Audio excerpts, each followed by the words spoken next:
Alors, donc, les tâches métaphoriques.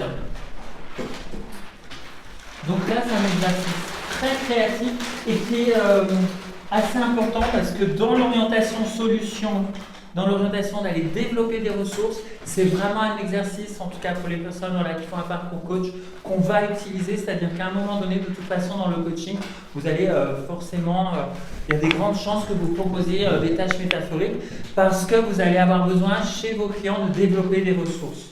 Parce qu'il y a comme le dit la PNL, le présupposé, c'est toute personne a les ressources pour atteindre son objectif et réussir, ou est en capacité de les acquérir.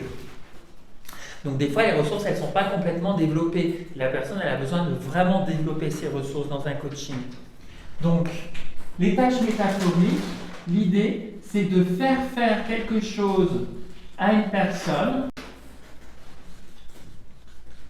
qui va être une métaphore, qui va être une image de ce que la personne devrait développer, mais sans que la personne fasse automatiquement un lien concret et direct avec ce qu'on va lui demander de faire. Voyez ?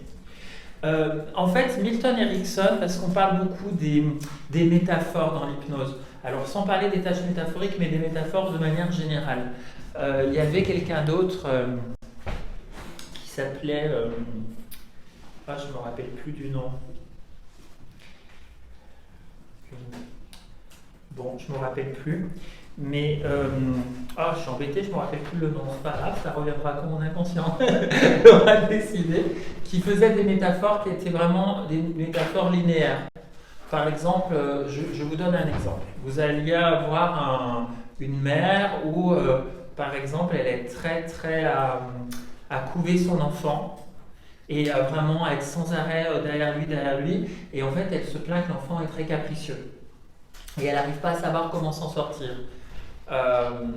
Dans le cas d'une métaphore linéaire, le thérapeute peut par exemple mettre la personne en état hypnotique et raconter une histoire qui est une histoire métaphorique où un personnage va représenter la mère, un personnage va représenter la petite fille et la situation, le contexte métaphorique représentera la situation. Donc par exemple, il pourrait dire c'est l'histoire du petit prince qui est très attentif vers sa rose parce qu'elle est unique à ses yeux et il l'arrose tellement à vouloir prendre soin de sa rose que les racines finissent par pourrir. Et la rose, plus les racines pourrissent et plus la rose devient capricieuse envers le petit prince. Et je te laisse dans ton inconscient deviner qu'est-ce que le petit prince pourrait faire pour réparer cette situation. Alors ça marche super bien avec les enfants, d'ailleurs, ce type de métaphore. C'est beaucoup plus élégant que de dire à la personne, vous savez, vous êtes trop derrière votre fille. Là, on est vraiment en communication directe. Mais les métaphores vraiment de manière très linéaire, voilà, c'est un personnage, le contexte. Milton Erickson, lui, dans ses métaphores, en fait, il allait plutôt chercher la ressource que la personne aurait besoin de développer. Et compte tenu de la ressource qu'il a développée, il allait créer une histoire autour de ça, ou proposer une tâche métaphorique. Et donc, du coup, c'est beaucoup plus difficile à décrypter, parce que la personne, sur quoi elle se dit, mais je ne vois pas, moi, le lien entre ce que je vis et ce qu'il me raconte, ou ce qu'il me propose de faire. Vous voyez ce que je veux dire ? Donc, l'idée de la tâche métaphorique, c'est d'abord de savoir modéliser, en faisant un bon état présent, quelle est la problématique du client, à quel niveau logique sa problématique se situe. Alors si c'est au niveau des capacités pour atteindre son objectif, on va trouver une ressource, on va lui faire quelque chose qui va développer cette capacité-là. Si c'est au niveau par exemple des états internes, ça peut être de développer la capacité d'avoir un état interne particulier, ou une croyance, vivre une expérience qui va lui changer son système de croyance, son système de perception. Ou ça peut être une ressource qui va être posée au niveau de l'appartenance, etc. Vous voyez ? Donc, par exemple, trouvons des idées communes. J'avais par exemple une personne, c'était au niveau de l'appartenance. Je vous donne des exemples des trucs qu'on a fait ici. Et je ne me rappelle plus, mais elle avait les deux nationalités. Une nationalité française et une tunisienne, je crois, ou algérienne, je ne me rappelle plus. Mais en plus, c'était compliqué parce que ses parents, c'était des harkis. Du coup, elle avait une problématique d'appartenance. Et elle était un petit peu en conflit, c'est-à-dire quand je vais dans mon pays d'origine, je ne me sens pas en appartenance avec, et quand je suis en France, je ne me sens pas non plus en appartenance. Et donc du coup, il a fallu lui trouver une tâche métaphorique pour arriver vraiment en termes d'appartenance, faire quelque chose. C'était quoi la ressource? Quand on a discuté, on a dit une ressource plus vaste. Et en fait, ce qu'on lui a demandé à faire, c'était d'aller au planétarium et d'aller regarder un sujet sur les étoiles, un sujet où vraiment on verrait les systèmes solaires, machin et tout. Et en fait, c'était intéressant. Et qu'est-ce qu'on cherchait à lui faire développer en ressources? Que en fait, plus on recule, plus on se rend compte qu'en fait, on est dans la même appartenance et il n'y a pas de différence entre les pays ou les cultures. Enfin, c'est une seule et même appartenance. Enfin, la ressource qu'on avait demandé de développer, c'était d'aller au planétarium regarder un film. Enfin, regarder un truc où il y a un zoom arrière, tout ça, vous voyez. Parce que du coup, on s'est dit c'est une ressource sur l'appartenance à développer. Vous voyez ce que je veux dire?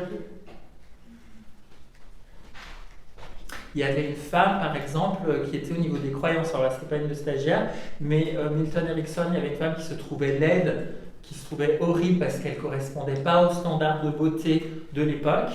Et il lui a demandé d'aller à la bibliothèque. Il lui a dit, vous allez vraiment ouvrir des bouquins et je voudrais que vous puissiez me dire, selon les cultures, quels sont les critères de beauté et découvrir quels sont les critères de beauté selon les cultures. Et elle était revenue, elle avait dit, mais c'est incroyable, il y a des cultures, il y a des femmes, elles se mettent, puis Milton Erickson, ça date un petit peu, hein. Donc il disait, elles se font agrandir le cou avec des cercles, d'autres qui se mettent des grandes boucles d'oreilles au niveau du nez, etc. Et bien selon la culture, donc en fait il lui avait mis la croyance que finalement la beauté était en lien avec la subjectivité et le cadre de référence dans lequel on avait, où il avait fait voir selon les époques. Et selon une époque, il y avait une époque, par exemple, d'être obèse, c'était considéré comme étant un signe d'abondance et d'opulence, c'était beau et ils peignaient, ils adoraient peindre des gens qui étaient obèses parce qu'ils trouvaient ça magnifique, quoi. Donc c'était pour changer la perception au niveau des croyances, vous voyez. Donc on apporte une ressource vraiment au niveau logique qui va être intéressant. Alors parfois pour la personne ça va être évident, la personne va dire je sais pourquoi on fait faire ça, vous voyez. Et puis des fois la personne elle va pas comprendre et elle va pas savoir pourquoi. Alors est-ce que d'abord vous avez des questions là-dessus? Moi j'ai une question. Oui. Pour voir dans quel cadre elles interviennent ces tâches métaphoriques? Alors, dans le cadre où tu as déjà fait un état présent et tu accompagnes à un changement. Puisque la ressource, pour vous rappeler un petit peu des fondamentaux qu'on avait vus en base et en base PNL, vous vous souvenez, on a un état présent, c'est donc la situation problématique. Vous avez donc l'état désiré, c'est là où la personne voudrait changer. Et donc, la tâche métaphorique, c'est bien la ressource.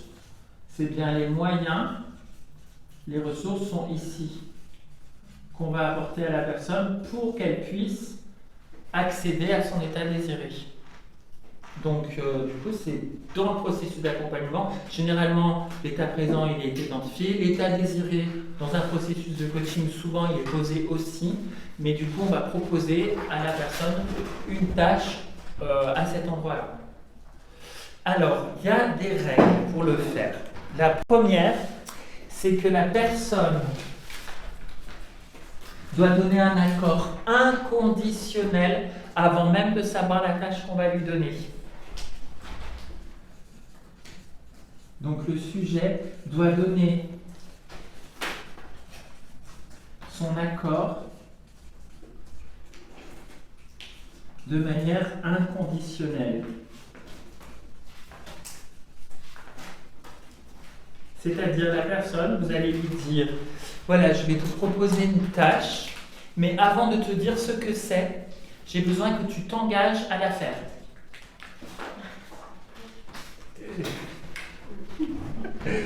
Donc s'il refuse, c'est pas possible, on ne peut pas lui donner la tâche. Mais il faut qu'il y ait l'accord inconditionnel. Parce que sinon les gens savent la tâche qu'on leur demande et après ils disent, ah non, je ne veux pas faire ça. Et après on rentre dans des discussions. Donc du coup, c'est de dire, est-ce que tu me fais confiance, suffisamment confiance, pour que je puisse te proposer un truc, mais j'ai besoin que tu me dises oui avant. Et donc, je me rappelle, alors je vous raconte une petite histoire avec une de mes clientes, parce que ça m'a fait rire intérieurement quand même. En fait, c'était... Vous vous souvenez, j'avais joué un jour une cliente, je me dis bon, si elle voit la vidéo, elle va se reconnaître, mais c'est pas grave, moi, on ne voudra pas, ça va la faire rire, je pense. Je dis pas le nom alors. Je vous avais fait un client, je vous avais mis une cliente qui travaillait aux impôts, vous vous souvenez, et qui du coup, elle n'osait pas affronter sa supérieure. Vous vous souvenez ou pas? Parce qu'elle en avait très peur, en fait, elle manquait d'informations d'elle-même, etc. Et puis bon, là, j'avais fait vraiment un travail d'accompagnement.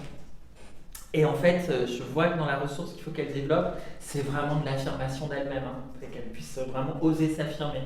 Et je lui dis, bon, je vais vous dire une tâche, j'ai besoin de votre accord et tout. Le rapport a été hyper bien créé. Elle me dit, ah oui, oui, hein, Jordi, ah oui, il n'y a pas de problème, allez-y. Alors j'avais prévu mon coup parce que j'avais appelé une personne en avance, parce que j'avais posé aussi le cadre, est-ce que c'est ok pour vous? Ça va vous coûter un peu d'argent, je vais vous demander de faire un truc ça va être auprès d'une personne, ça va vous coûter quelques séances, est-ce que c'est ok? Oui, oui et tout. Donc essayez-vous, vous me dites oui, vous le ferez, hein. Ok.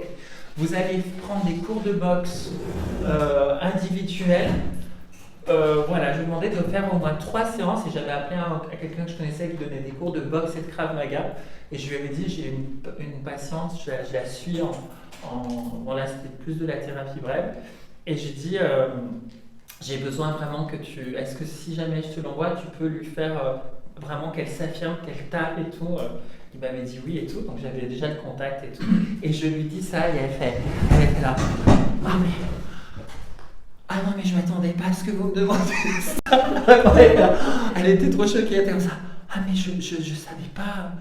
Mais il faut vraiment que je fasse ça. Je dis bah oui, vous m'avez dit oui et tout. Ah bon et tout. Et en fait pour elle c'était un défi, mais un truc énorme quoi. Elle m'avait dit, elle avait hyper appréhendé et tout avant de le faire et tout. Et du coup ça l'avait vraiment aidé. Bon après même trop parce qu'elle m'avait dit, il y avait un rendez-vous après, elle m'a dit, c'est la nuit j'ai rêvé, il y avait un chien qui voulait m'attaquer, je le chopais, je le plaquais au sol. J'ai dit ah ouais c'est bon 3 fois ça suffit là. Mais ça l'avait vraiment aidé. Alors donc, la personne ne sait pas, parce que vous voyez, si je lui avais dit, ça serait bien que vous puissiez peut-être faire des cours de boxe, elle m'aurait dit, ah non, vous voyez, on serait rentré dans une discussion. Là, vous m'avez dit oui, d'accord? Donc l'accord inconditionnel avant que la personne sache la tâche. Deuxième chose, important, il faut que la personne, elle comprenne la tâche. Ça arrivé plusieurs fois dans les groupes, là, quand on fait les exercices, que la tâche soit expliquée et que le stagiaire n'ait pas vraiment compris ce qu'on lui demandait de faire et qu'il réadapte le truc et finalement qu'il fasse un truc qui est plus en lien avec ce qu'on lui avait demandé. Comme ça, je n'ai pas d'exemple qui me reviennent, mais il faut que la personne elle ait bien compris combien de fois, où c'est, etc. Et la troisième chose, que la personne puisse accomplir la tâche. Donc on vérifie en fait l'écologie. Parce que si c'est quelque chose qu'on lui demande qui est trop ambitieux, trop challengeant et que la personne ne le fait pas, ça va faire l'effet inverse, elle va perdre de l'estime d'elle-même. Donc il faut être sûr que c'est pas un truc...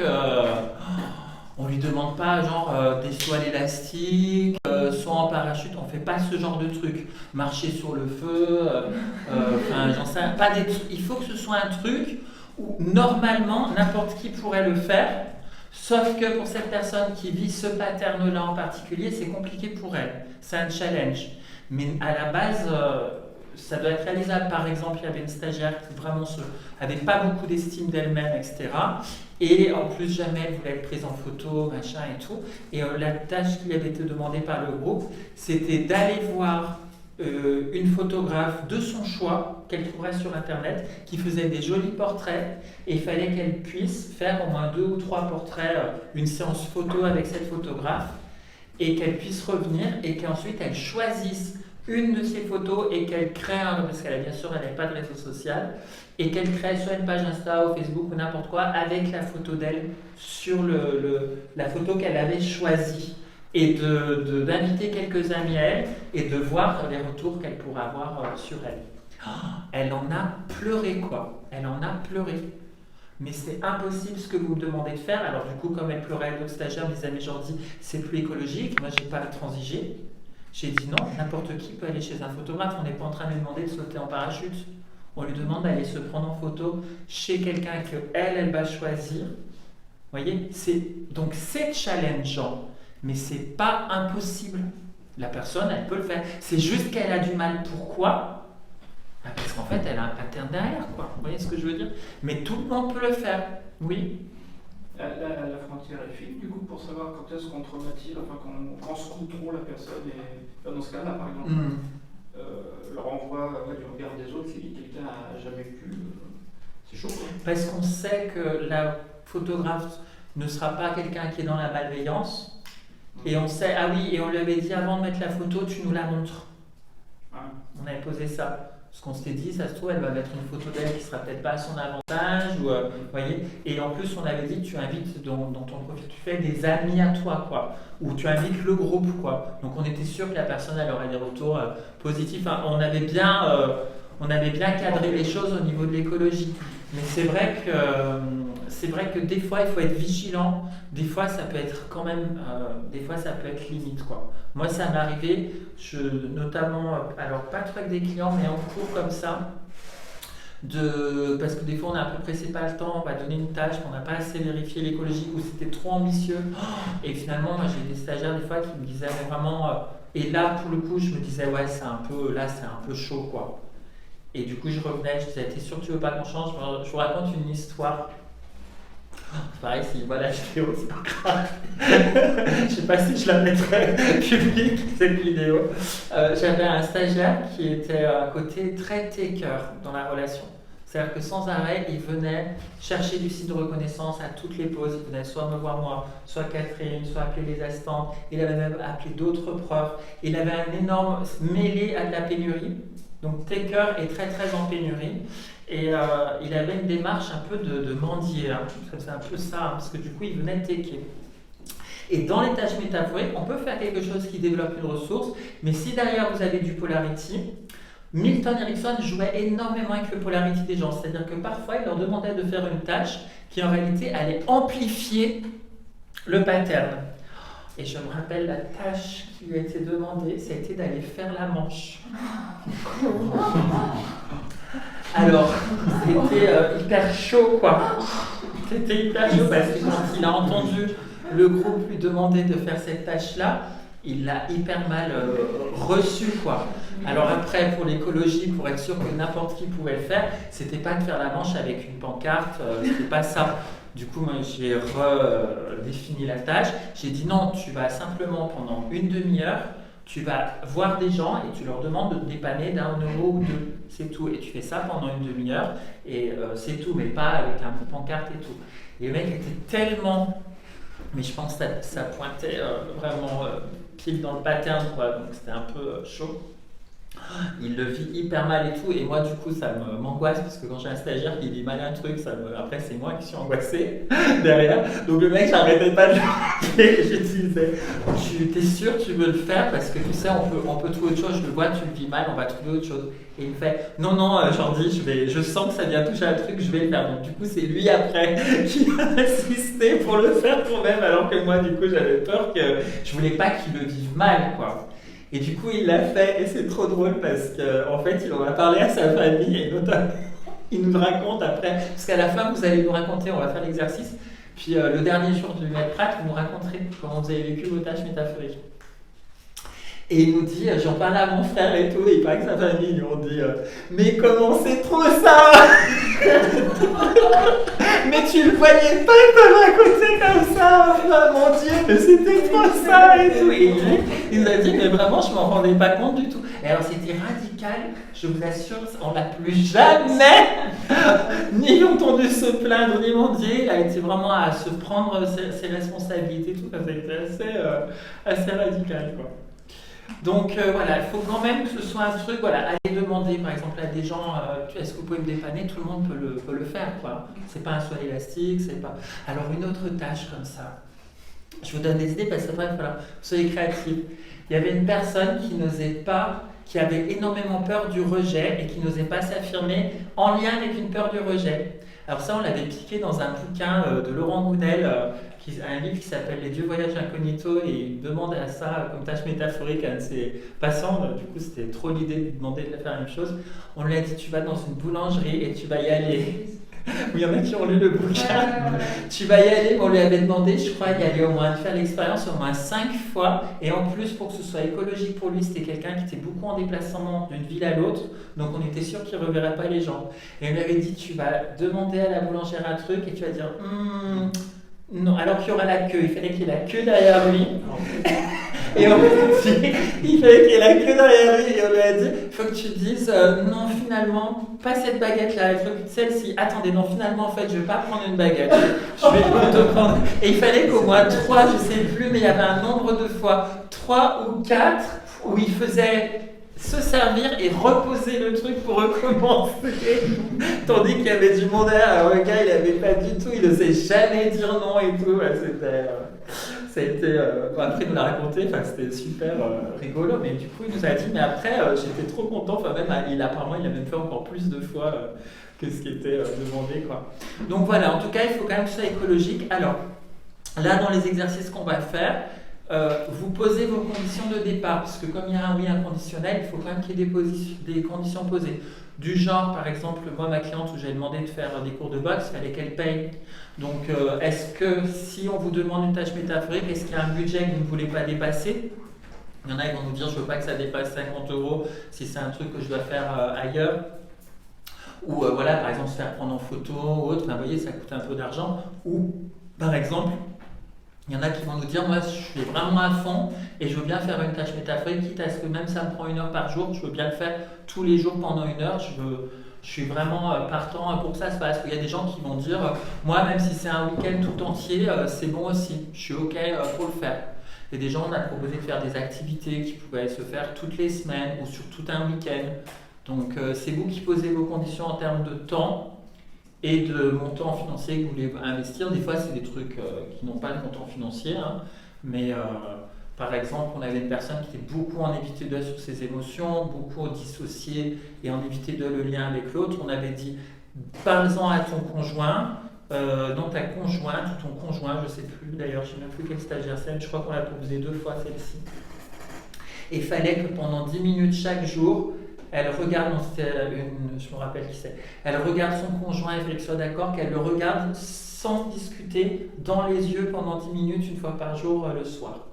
Et qu'elle soit en contact avec ce que ça lui faisait émotionnellement et qu'il y ait ces regards. Et pareil, elle n'avait pas compris la tâche au début. Elle a dit, mais moi, il n'y a pas de problème pour le regarder pendant 10 minutes. Elle a dit, non, mais c'est dans les yeux et vous ne parlez pas et lui aussi te regarde. Ah, mais c'est ça qu'il fallait faire. Donc, en fait, au début, elle n'avait pas compris. Au début, elle avait dit, oh, mais ça va. Puis après, elle avait dit, ah bon et tout. Puis voilà, c'était. Donc là, par exemple, ça ne coûtait pas d'argent, mais ça prenait quand même un temps chaque jour, quoi, vous voyez. Ça va, ça vous parle? Avec des petits exemples comme ça.